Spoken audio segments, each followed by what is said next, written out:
आखिर माता सीता धरती में प्रवेश करने के बाद कहा गई। क्या आप जानते हैं माता सीता को स्वर्ग मिला या नर्क? और क्या सच में धरती पर मौजूद हैं स्वर्ग की सीढ़ियां? माता सीता के जाने के बाद लव और कुश को किसने पाला? आखिर कहाँ है वो जगह जहाँ पर भगवान राम और लव कुश का युद्ध हुआ था? और यह जानकर आप हैरान रह जाओगे कि एक ऐसी जगह है जहाँ से लोग स्वर्ग जा सकते हैं। तो चलिए इसके बारे में विस्तार से जानते हैं आज के इस वीडियो में। दोस्तों, अगर आप भगवान राम के सच्चे भक्त हैं तो कमेंट बॉक्स में जय श्री राम लिखना न भूलें। मित्रों, ये एक ऐसी जगह है जहाँ सृष्टि की रचना के पहले ब्रह्मा जी ने तपस्या की थी, जहाँ पर भगवान राम ने माता सीता का त्याग किया था, जहाँ पर लव कुश का जन्म हुआ था, जहाँ पर बालक ध्रुव ने तपस्या की थी, जहाँ पर वाल्मीकि जी ने रामायण की रचना की थी। यहीं पर भगवान राम द्वारा छोड़े गए अश्वमेघ यज्ञ के घोड़ों को लव कुश ने पकड़ा था। यही वो जगह है जहाँ पर भगवान राम और लव कुश का युद्ध हुआ था। यहीं पर माता सीता की रसोई मौजूद है और आज भी रसोई का सारा सामान भी मौजूद है। यहीं पर स्वर्ग की सीढ़ियां मौजूद है और यही वह जगह है जहां से माता सीता पाताल गई थी। दोस्तों,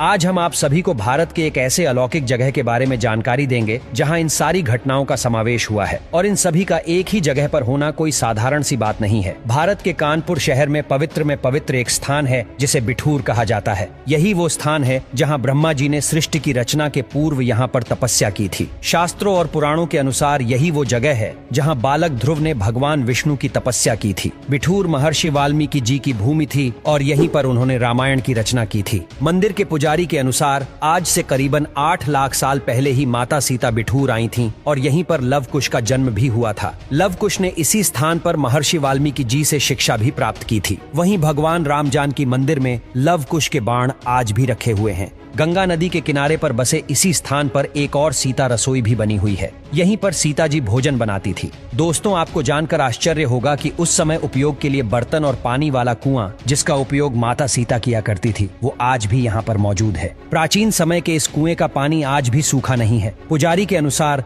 लव कुश यहीं पर माँ गंगा में स्नान किया करते थे और यहीं पर बाण चलाना और घुड़सवारी आदि सीखी थी। इसके अलावा लव कुश जिस पेड़ के नीचे शिक्षा लिया करते थे वो आज भी यहाँ पर मौजूद हैं। भगवान राम ने जब अश्वमेघ यज्ञ करवाया था तो कोई भी राजा उस समय उनके घोड़ों को पकड़ने की हिम्मत नहीं कर पाया था। वाल्मीकि रामायण में ये उल्लेख है कि जब वह घोड़ा बिठूर पहुंचा तो लव कुश ने उसे बांध दिया था। इसके बाद राम भक्त हनुमान यहाँ पर घोड़ा चुराने के लिए आए थे। लव कुश से उनका युद्ध यहीं पर हुआ था और वो परास्त हो गए थे और उन्हें यहीं पर बंधक बना लिया था। आज भी यहाँ पर वो स्थल बना हुआ है जहाँ पर हनुमान जी को कैद किया गया। इसके बाद घोड़ों को चुराने पहुंचे लक्ष्मण जी को भी यहाँ पर बंधक बना लिया गया था। हनुमान जी और लक्ष्मण जी की कोई खबर न मिलने पर भगवान राम स्वयं युद्ध के लिए यहाँ पर पहुंचे थे। युद्ध के बीच में ही उन्हें पता चला कि जिन लव कुश से वे युद्ध कर रहे हैं वे उनके पुत्र है। इसके बाद माता सीता से राम जी की मुलाकात यहीं पर हुई थी। जब भगवान राम ने माता सीता को स्पर्श करने की कोशिश की तो वो धरती में समा गई थी।